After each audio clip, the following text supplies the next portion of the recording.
My name is Amelia Winger-Bearskin, and I'm a Banks Family Preeminence Chair of Artificial Intelligence and the Arts at the University of Florida.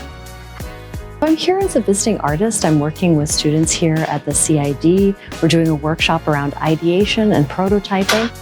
We're learning how to ideate around science storytelling, to think of science storytelling the way we think of many types of stories. Who are the characters? How do we get more research around the things that matter within a science story?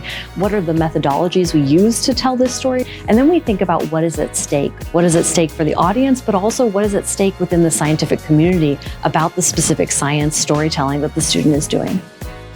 It's important to have storytelling so that you can explain why your research matters, what type of impact it has, and once you yourself know the story, you can understand how other people will receive it.